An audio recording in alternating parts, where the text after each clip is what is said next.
and welcome to the e-learning program brought to you by the Division of Education, Innovation and Energy. My name is Mr. Chet and I will be teaching chemistry. Today, we are going to be looking at organic chemistry. This is a very critical part of the CSEC syllabus, since that most of the questions on the paper, there's a particular area that has a lot to do with organic chemistry. So as a student, you must seek to learn as much as you can, or as all as you can, where we deal with organic chemistry. All right, so let's look at organic chemistry today. What do we have today? Before we go, I want to just advise on some books for reading. One of the books that I advise, of course, you would have your text, which is recommended by your department at your school. However, I would like to also endorse that Collins CSEC, the concise version written by Ann Tyndale, is very helpful for you as a student as you study chemistry. All right, so objectives. Here are a few objectives we are going to cover in this lesson. 1, at the end of this lesson, you should be able to give examples of organic compounds. 2, draw the electron structure of a carbon atom. 3, understand and illustrate that carbon can form single bonds, double bonds, unbranched chains, and ring structures. 4, explain the terms functional groups, identify functional groups, and lastly, represent organic compounds using molecular, fully displayed, and condensed structural formulae. Let's begin. Definition. So there are some key definitions. Every time you see this definition slide or this picture, please note the definition, because you will be asked this question anytime during your exam. Organic chemistry. What is organic chemistry? Organic chemistry is the branch of chemistry that studies compounds which contain carbon, known as organic compounds. So, organic chemistry is basically the study of carbon compounds, or compounds that contain carbon or are made up of carbon. Scientists or chemists in this area study these particular compounds. Let's move on. What is an organic compound? An organic compound is a compound that contains carbon in it. Most contain hydrogen and also oxygen, and some you will see with nitrogen as well. Organic compounds which only contain carbon and hydrogen, they are known as hydrocarbons, and this word just simply explains it. Hydro for hydrogen and carbons for carbon. Very simple. So this is and the element carbon, which is found on the periodic table, and also hydrogen, which is found on your periodic table, represented by the symbols C and H. Other elements may also be present, such as nitrogen, as I was saying earlier, sulfur, and phosphorus. So we have a wide assortment of different organic compounds. Please note, as I would have explained before in the slide, that organic compounds containing carbon and hydrogen are referred to as hydrocarbons. So, key definition. As I said, anytime you see this, this is a definition that you want to take note of. Please take note. What is an organic compound? Organic compounds are compounds in which one or more atoms of carbon are covalently linked to atoms of other elements, most commonly hydrogen, oxygen, or nitrogen.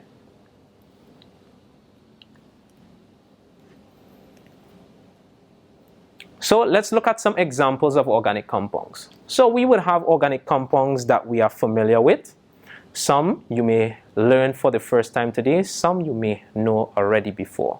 Example, let's look at the first one. So we have methane. Methane is used for cooking gas. So this is one example of a hydrocarbon. We also have the popular vinegar. What the name that we call it in chemistry, we refer to it as ethanoic acid. We're going to know why this name is derived as we continue in the slide. We also have glucose. Glucose is a source of energy that plants and animals use. So we as humans also use this particular molecule in our biology to produce energy for us to carry out work. Then we have ethanol. Ethanol we can find in wines and spirits. When we refer to spirits, we are talking about alcoholic beverages. We are looking here also at protein, which is a natural polymer, which can be found also in beans and peanut butter, etc. All of these others are what we refer to as protein. These are organic compounds. And lastly, for just a few examples, we have polyethylene or plastic, which is a man-made or synthetic polymer. All right, and we have our applications in the plastic bottles that we use day to day for water, drinks, etc. Okay, so let's have a little review quiz. All right, what have we learned so far during this lesson? Question: what are organic compounds? Oh, remember, I did say to take notes of some definitions earlier. You see an example of a definition coming up. The question is coming now, asking, what are organic compounds? So let's take a look. Organic compounds are compounds which contain one or more carbon atoms covalently bound to other elements, such as we have hydrogen, oxygen, or nitrogen. Please note that carbon can covalently bond to itself as well. All right. Next question. Give two examples of organic compounds in addition to a use. So, what are some of the organic compounds we learned of earlier? Remember, if I remember distinctly first, we did look at methane. So methane being one, and it's used for cooking gas. All right. If I remember, we also had proteins as well. But I love this particular example where we have glucose.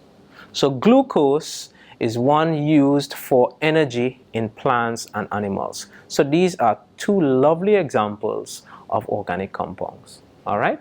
Be sure to remember the others. All right. You never know which one can come. All right, thank you. Moving on. Let's look at bonding in organic compounds. This is very important. So one of the things that we're going to realize is that a carbon atom has 4 valence electrons and can therefore form 4 covalent bonds with other carbons or atoms of another element, including hydrogen, oxygen, nitrogen, and halogens. When we see the word halogens, if you take a reminder or a look back or a review of your periodic table, halogens are found in group 7. So these elements found in group 7, fluorine, bromine, chlorine, iodine, these particular elements are referred to as halogens. So these halogens can bond to carbon to form organic compounds. All right, so let's look at carbon. As we said, carbon, we have carbon here. Carbon has a nucleus. This here is the nucleus, and the nucleus is made of 6 protons and 6 neutrons. These combine together to make the mass of the atom, which is equal to 12. Then followed we have on the shells, and this is what we refer to as being the shells. And these shells contain electrons, and we have the electrons formed. So we have the first shell containing 2 electrons, and of course the last shell containing 1, 2, 3, 4 electrons. Okay? Now this is carbon. Please note that, as I said before, carbon has 4 valence electrons. The valence electrons are the ones that take part in the bonding. So from here on out, you're going to see we are focusing on the valence electrons. The valence electrons are the ones that take part in bonding. Now, so as we proceed, we have an example here. We have carbon bonding with hydrogen. So we see carbon forming a bond sharing 2 electrons with hydrogen in 4 different locations around the carbon shell. So they are covalently linked, forming this methane molecule. We are going to have some more practice as we go along where this is concerned. And here we have methane. This is a computer-generated image where the red element represents carbon, that's this one, and the blue represents hydrogen, which is the same methane molecule. Please note that this molecule forms what we refer to as a tetrahedron. What do we mean by that? If I were to draw, linking these hydrogens together, shape, we can form what we call a a kind of triangle referred to as a tetrahedron. Okay? All right, so let's move on. So let's have a little bonding lesson. So 1, number of bonds each of the following can have: carbon, hydrogen, oxygen, nitrogen, and halogens.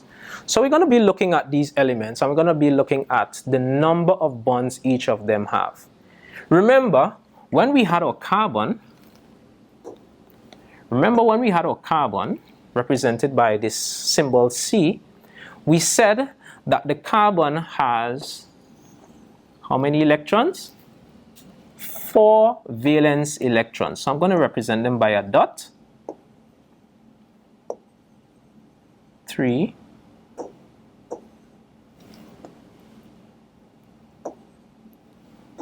and 4. All right, so carbon has 4 valence electrons. Because carbon has 4 valence electrons, in order for it to bond, it needs to have 8 electrons. So what's going to happen? Carbon needs an extra 2 pair of electrons. So we have 1 here, 2, 3, 4. So it needs 4 electrons in order to form what we have as a stable structure in order to take part bonding with any other elements. So carbon, as we like to say, can facilitate 4 bonds. So carbon can have 4 bonds. Please note that carbon can have 4 bonds. Each element on your periodic table has the ability to bond with other elements various times, maybe 1, 2, 3, or even 4 times. Okay, so carbon in this case can have bonds of up to 4 times with other elements, including itself. So let's look at hydrogen. Hydrogen has 1 valence electron. And since it has 1 valence electron, it just simply needs 1 other electron to be added to form a bond.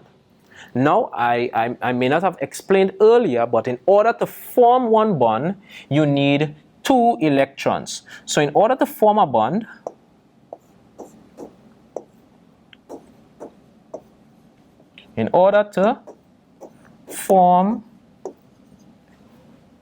a bond, 2 electrons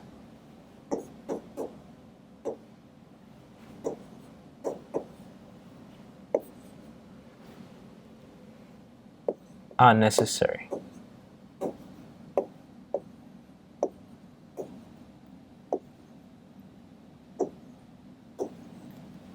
Okay, so in order to form a bond, 2 electrons are necessary.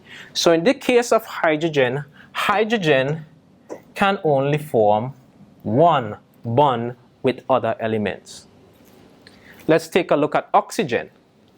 Let's get a little erase here. I'm going to take off the carbon in the meanwhile.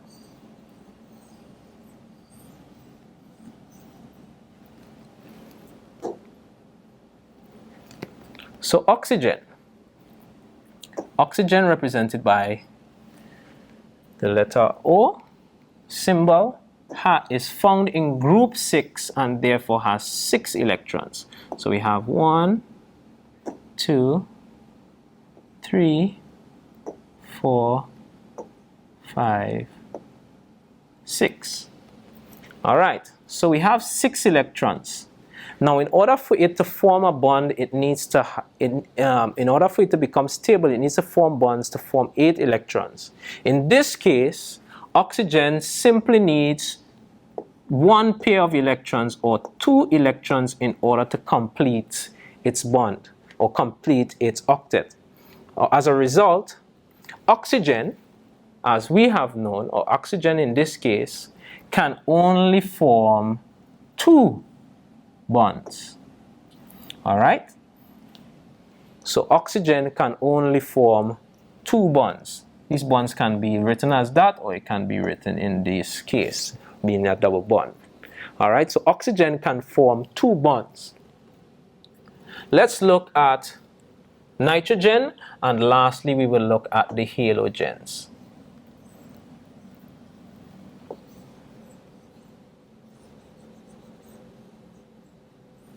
So, nitrogen. Nitrogen is found in group 5, represented by the symbol N, and nitrogen has 5 electrons. 1, 2, 3, 4, and lastly, 5. So nitrogen having 5 electrons, we see here that we have 3 electrons without pairs, and these 3 electrons need an electron in order to form a bond. So we have, in this case, we have nitrogen having what needs to have 3 electrons added to it in order to form a bond. And 2 and 3. So we have these 3 electrons that nitrogen needs. Therefore, nitrogen can form up to 3 bonds. 1, 2, and 3. Okay? So nitrogen can facilitate 3 bonds.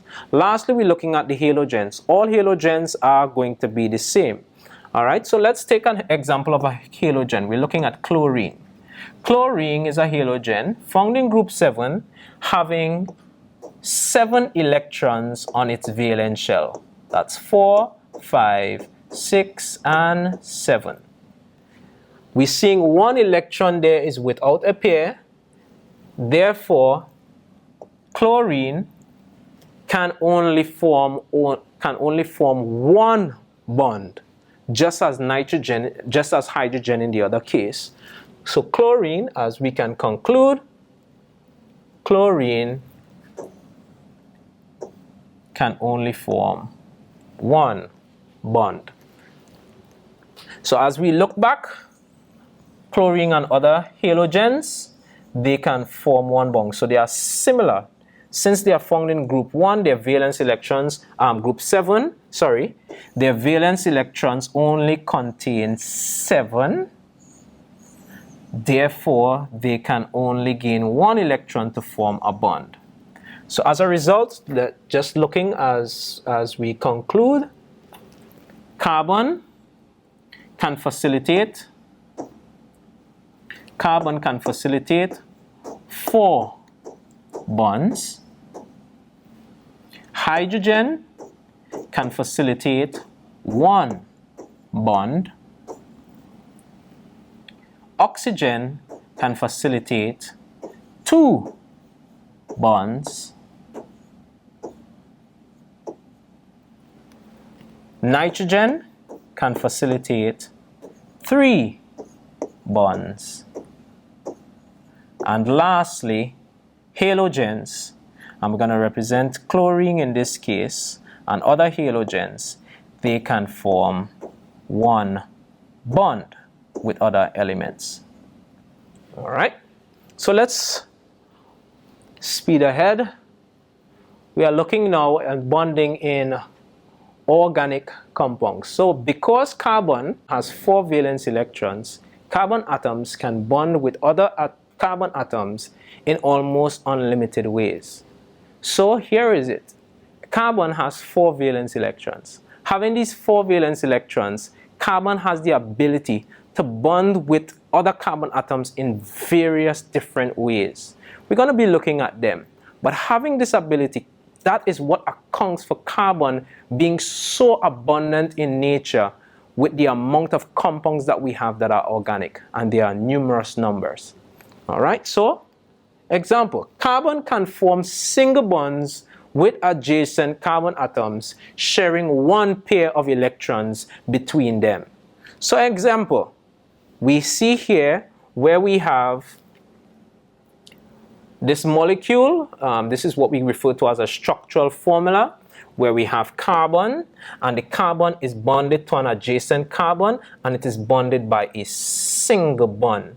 Remember earlier we said that in order for you to form a bond, you need 2 electrons. So we have 2 electrons, one from each carbon, in both cases, 2 electrons forming this one bond.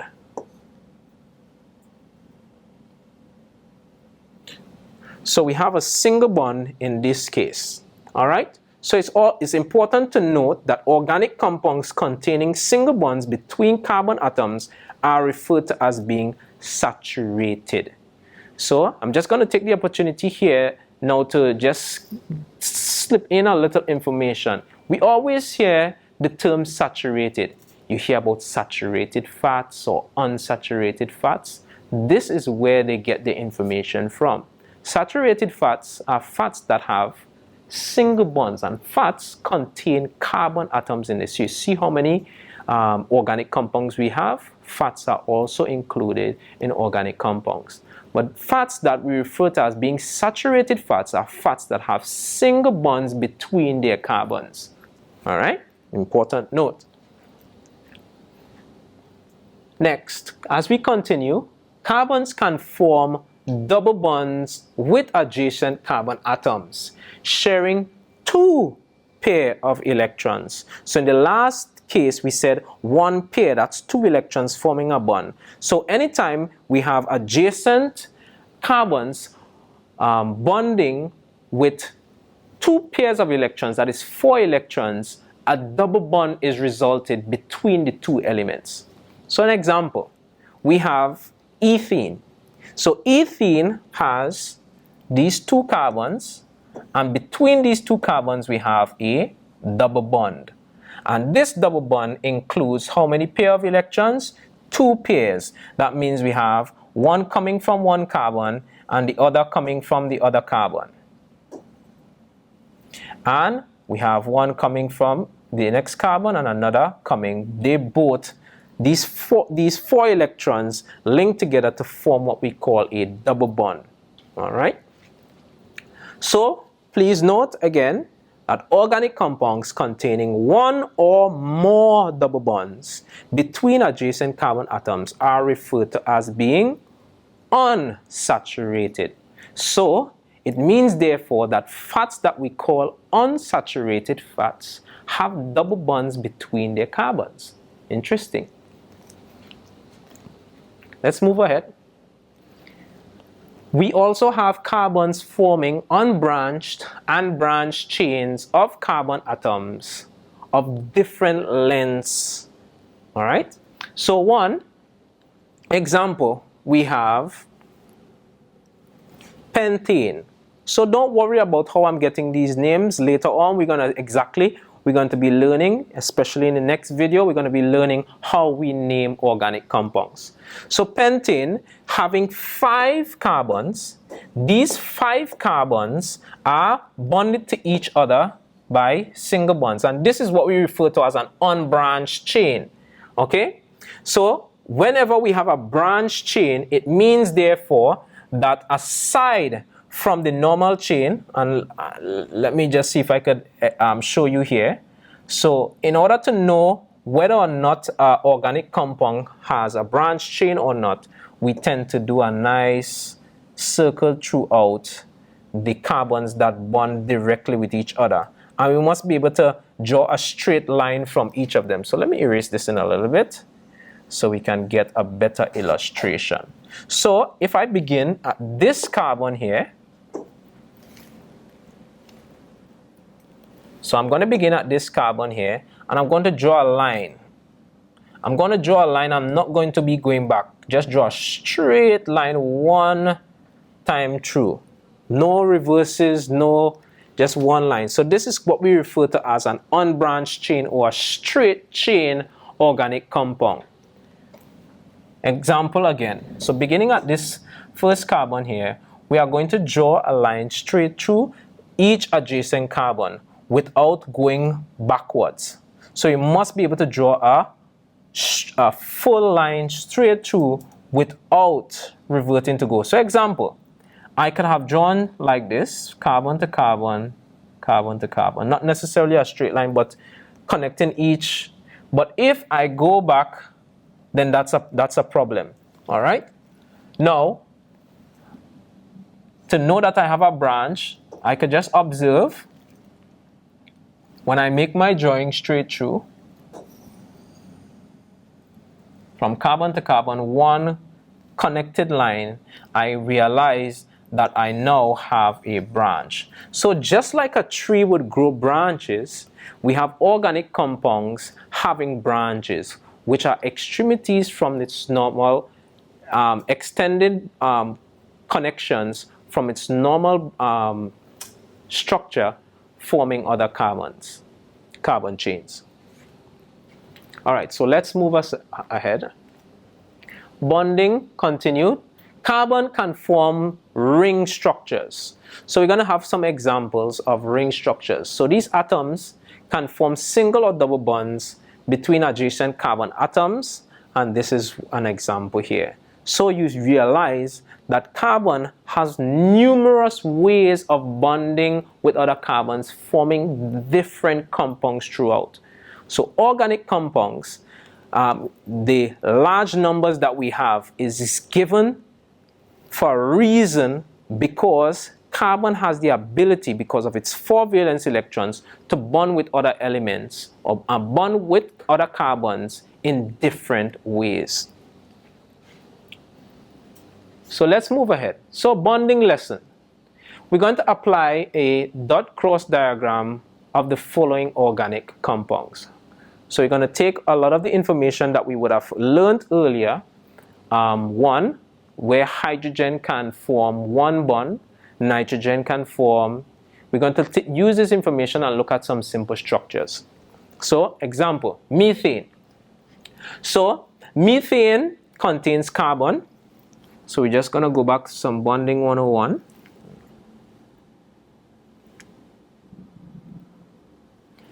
Methane contains carbon, and it also contains hydrogen. How many hydrogens? There are 4 hydrogens. So I must draw them out, all 4. 1, 2, 3, and lastly I'm going to put this next one here. So I'm just drawing them so I could be able to illustrate my bonding. Carbon has how many electrons? 4. 1, 2, 3, 4.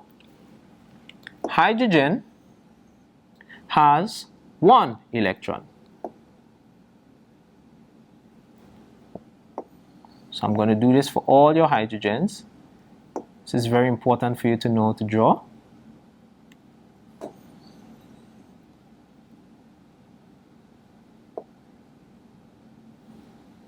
And lastly, we are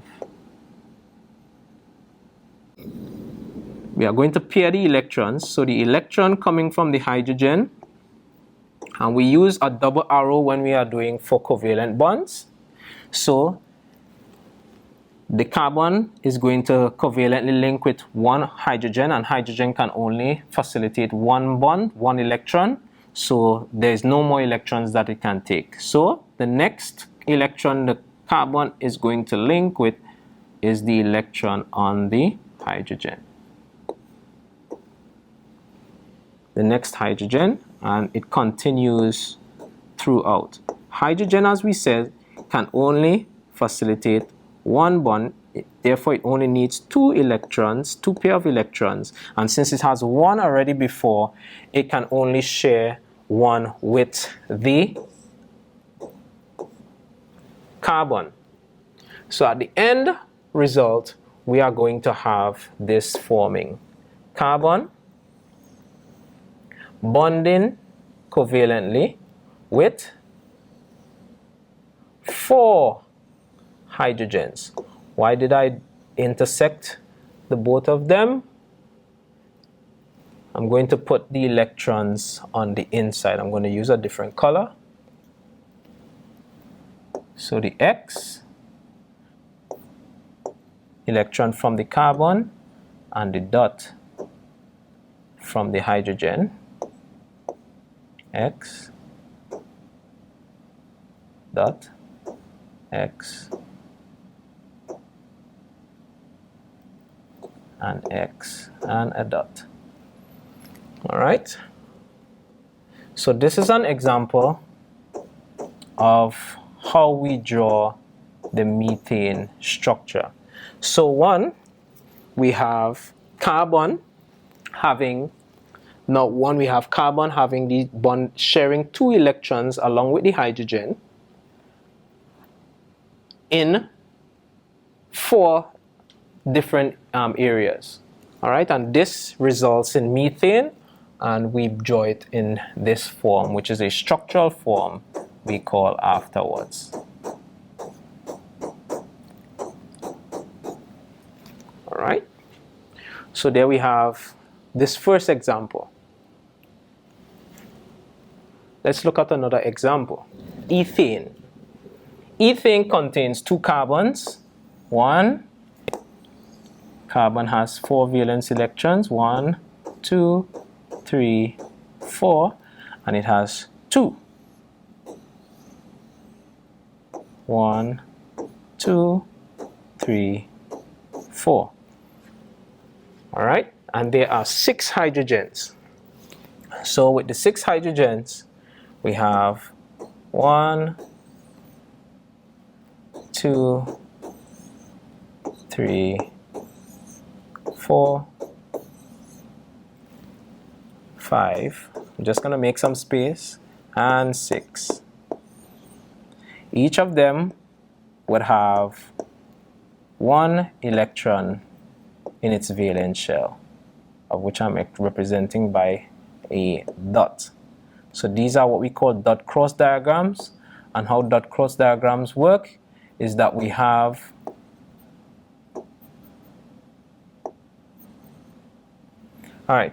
where we have different elements and we use a dot or an X to represent the electrons in these elements. So elements that are similar, every time we're dealing with 2 different elements, we tend to use an X to represent the electrons in one of the elements and a dot to represent in the next.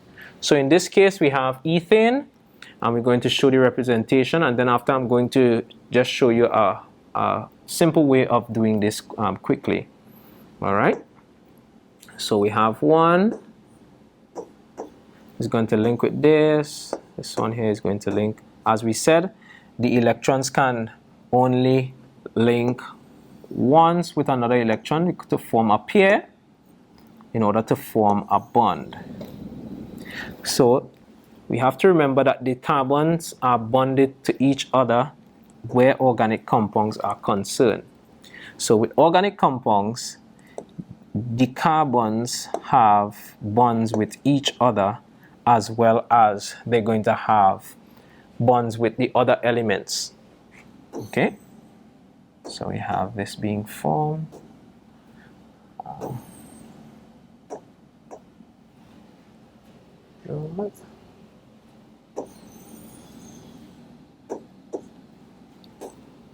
All right, so there it is, where we have all of them. So next, how can we represent them? A carbon is bonded. Let's make some space. We have a carbon bonded to another carbon. So that's the first illustration that we're going to have. And then we have carbon bonded to different hydrogens. So we have the first carbon bonded to 3 hydrogens. So we have 1 hydrogen here, and we have another hydrogen here, and we have another hydrogen here. And then we have the next carbon bonded to 3 hydrogens as well. 1, 2, and 3. So we have this dot cross, x dot, x dot, x dot, x dot.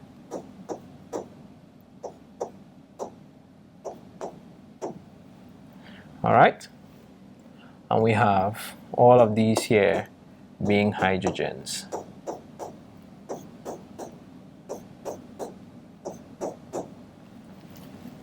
So in the end result, we have carbon, and since we have an X, we have 2 electrons in between the carbons.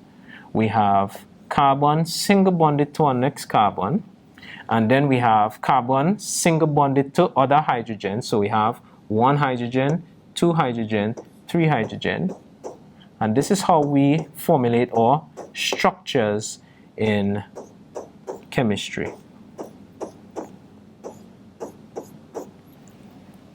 All right, so there we have it. This is actually a molecule by the name of ethane, and we are going to move on from here. We're going to tackle that ethene another time later on, so we are going to step ahead from here.